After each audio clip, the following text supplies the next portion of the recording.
Mit navn er Wolfgang Stelter. Jeg er seniorforsker på DTU Kemiteknik. Jeg har en baggrund som kemiingeniør, og jeg har både været i det private, men også i det offentlige og de sidste 10 år på universitetsverden. Jeg er projektleder for DTU's aktiviteter i SkyClean-projektet, hvor DTU har haft forskellige roller og aktiviteter. Blandt andet har vi kigget på forbehandling af biomassen, inden det kommer ind i pyrolyseprocessen. Det er en proces, der kaldes for pelletering, og den går ud på, at man komprimerer biomassen i en defineret størrelse i små piller, så man nemt kan føre ind i en pyrolyseproces. Og på den måde har en kontrolleret reaktion i pyrolysereaktoren.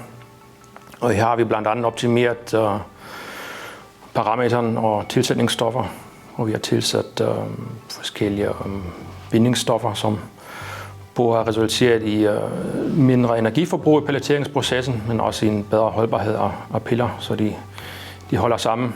Og også efter pyrolyseprocessen, hvor det kommer ud som biokul og skal bringes ud på landbrugsjord, og der skal jo også gerne være stabil og hænge sammen.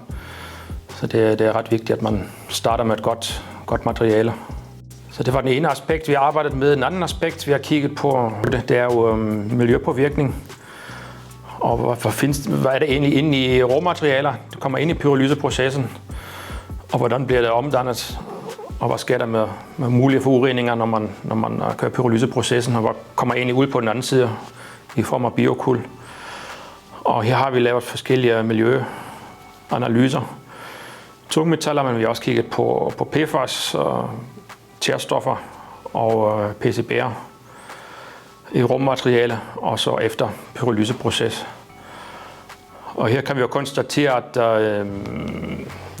nogle stoffer de overlever pyrolyseprocessen, og andre de bliver nedbrudt. De vigtigste resultater er karakterisering, kemisk og fysisk karakterisering af biokul. Den ene er den kemiske del. Er der noget forurenende stoffer i biokul? Og det kan vi sige, at organiske forureninger består til et nedbrudt, så de er under detektionsgrænsen, når der kommer ud. Og tungmetaller, der skal man være opmærksom, når man putter ind i processen, men vi har metoder for at analysere det, så man kan roligt sige, at der er styr på tingene. Alt det hjælper jo industrien for at videreudvikle teknologien, så den bliver økonomisk rentabel, og man har produkter, der er miljøvenlige og kan rulles ud i stor skala. Så vi er jo i en situation, hvor vi har en teknologi, som bliver mere og mere moden over årene, også igennem det projekt her.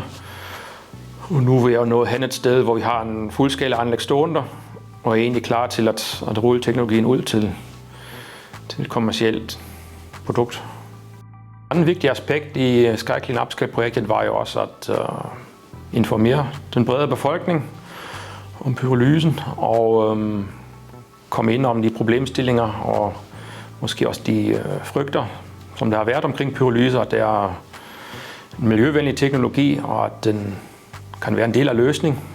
Faktisk har det vist sig, at pyrolyse nedbryder mange miljøfarlige stoffer,